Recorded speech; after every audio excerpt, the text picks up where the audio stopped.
चुनावी प्रक्रिया के पहले ही चुनाव प्रचार समाप्त हुआ। अब तमाम प्रत्याशी शोरगुल के बाद खामोश जाकर अब अपने घरों पर बैठ गए हैं। लेकिन इससे पहले क्या कुछ हुआ वार्डों में, वो भी आपने दृश्य देखे।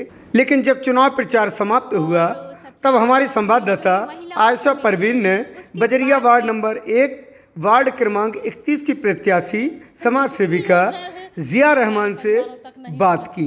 आखिर क्या कुछ कहा, क्या क्या इनके मन में था, क्या क्या लेकर अपने वार्ड के लोगों के बीच में पहुंची, इन सब बिंदुओं पर हमारी संवाददाता ने बात की। आइए सुनाते हैं आपको ये ख़ास बात जिया रहमान के साथ। नमस्कार, मैं हूं आयशा परवीन और आप देख रहे हैं चिश्ती न्यूज़।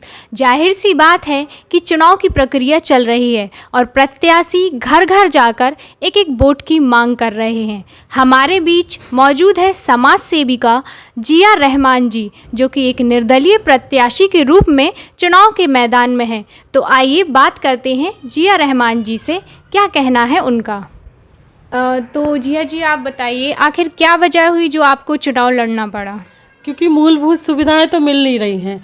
नल जल योजना है, पानी नहीं आता है। यहाँ के लोग रात रात भर जाकर पानी भरते हैं। पुरुष अपने काम नहीं कर पाते हैं, महिलाओं का दिन खराब हो जाता है।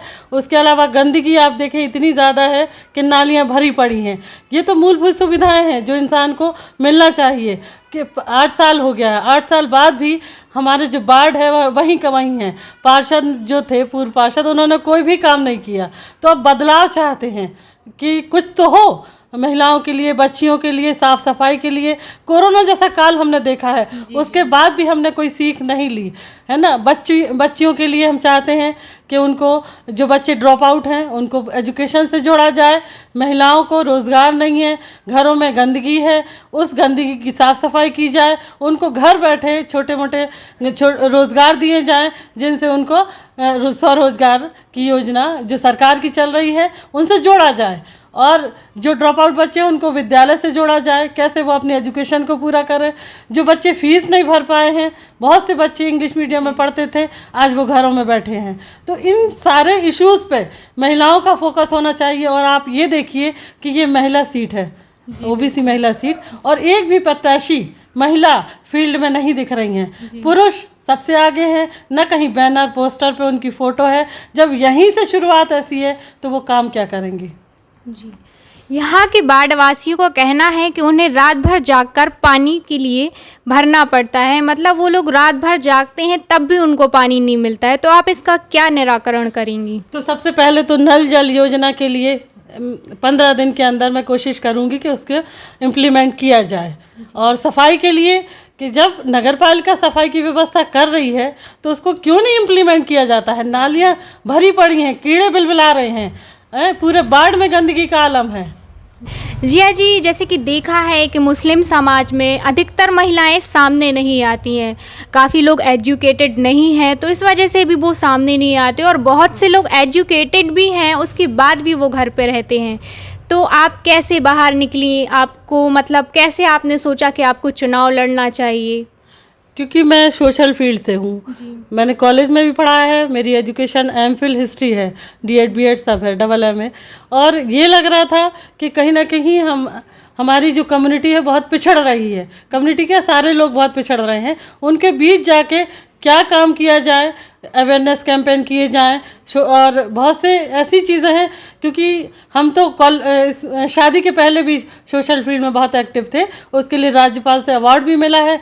तो एक ऐसा परिवार और ऐसी सोच कि हम अपनी महिलाओं को कहाँ ले जाएं, क्या करें, ये हमेशा से जज्बात रहा है। और यूथ अवार्ड भी हमको मिला डिस्ट्रिक्ट का पहले। तो ये जज्बात, और शादी के बाद मुझे एक ऐसा प्लेटफॉर्म मिला कि जहाँ मैंने अपना काम यहाँ किया। जब मैंने फॉर्म भरा तो रिटर्निंग ऑफिसर जो थे उन्होंने खुद कहा कि आप इतना पढ़ी लिखी, आप जॉब नहीं कर रही। ये सोच है हमारे समाज की कि महिला अगर पढ़ी लिखी है तो उसको जॉब करना चाहिए। लेकिन हमारे समाज में हमारी कितनी ज़रूरत है ये मैं जानती हूँ। ये हमारे लोगों को भी समझना पड़ेगा कि महिला प्रत्याशी जो पार्षद बनेगी वो क्या क्या कर सकती है। ये हमें समझाना है अपनी महिलाओं को, अपने विकास के लिए, कि हम अपने क्षेत्र का विकास, अपने घर का विकास, अपने देश का, समाज का विकास कैसे कर सकते हैं, ये मुझे मालूम है।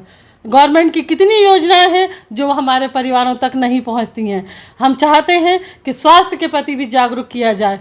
जो महिलाएं डर के मारे चुपचाप रह जाती हैं, शर्म खाती हैं कि हमको ये नहीं बताना। यूट्रस कैंसर, ब्रेस्ट कैंसर 70% महिलाओं में हो रहा है। तो मैं चाहती हूँ कि 2 महीने में, 3 महीने में हमारा परिवार 4-5 महीने साल हेल्थ कैंपेन कर चुका है, हेल्थ कैंप लगा चुका है। मैं चाहती हूँ कि मुझे ये पद अगर मिल जाता है तो मैं रेगुलर 2 महीने में एक महिला डॉक्टर बुलाकर सभी एक जगह पे हेल्थ कैंप लगाऊंगी और सब बच्चियों का, महिलाओं का चेकअप कराना मेरा उद्देश्य है। जिया जी, जैसा कि आप बजरिया वार्ड नंबर 1 से लड़ रही हैं और सबसे ज़्यादा सीट जो है महिलाओं को मिली है, उसके बाद भी देखा जा रहा है कि महिलाएं ना तो बैनर में हैं और ना ही पोस्टर में हैं और प्रचार करते हुए मैदान में नज़र आ रहे हैं। तो आप अकेली ही एक महिला हैं जो कि प्रचार करती हुई मैदान में नज़र आ रही हैं, तो इसमें आपका क्या कहना है?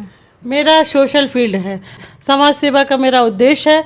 मैं वाकई खिदमत करना चाहती हूँ लोगों की और पूरे जोर शोर से मुझे सबका साथ मिल रहा है, महिलाओं का प्यार मिल रहा है, बच्चियों का प्यार मिल रहा है, क्योंकि वो मुझे जानती हैं, व्यवहार से जानती हैं और यहाँ काम से भी जानेंगी। अब मेरा उद्देश्य यही है कि मैं अपना व्यक्तित्व निखारूं और जब यहाँ औरतों को पीछे रखा जा रहा है, महिलाओं को पीछे रखा जा रहा है, उनकी पंपलेट में फ़ोटो नहीं है, उनकी पोस्टर में फ़ोटो नहीं है, वो उतना प्रचार नहीं कर पा रही हैं, तो वो फ्रीडम नहीं है, तो वो काम कैसे करेंगे?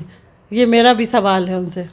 जिया जी, जैसा कि जानना है कि आप समाज सेवी हैं और महिलाएं काफ़ी हद तक आपको जानती हैं, आपका चेहरा पहचानती हैं, तो आप उनके घर जाकर किस तरह से वोट की मांग करती हैं और आपको उनकी क्या मानसिकता देखने को मिलती है? मुझे उनका प्यार बहुत मिल रहा है, उनका साथ मिल रहा है।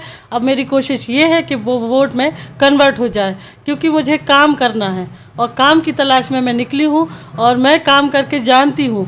मुझे उम्मीद है कि वो अपने घर में इस हद तक अपने पतियों को मनाने में काबिल हो जाएंगी कि वो मुझे वोट कर सकें। मेरी कोशिश पूरी है, मैं घर घर जाकर अपनी बात रख रही हूँ। मुझे वो पहचानती हैं, मुझे अपनी पहचान बताने की ज़रूरत नहीं है। आवाज़ से पहचानती हैं, नाम से पहचानती हैं, चेहरे से पहचानती हैं। एक इंसान का व्यक्तित्व प्रभावी है और कुछ हद तक मुझे उम्मीद है कि मुझे वोट मिलेगा और मैं जीत के करीब हूँ। इंशाअल्लाह मेरी जीत होगी। नमस्कार, मैं हूँ आयशा परवीन और आप देख रहे हैं चिश्ती न्यूज़।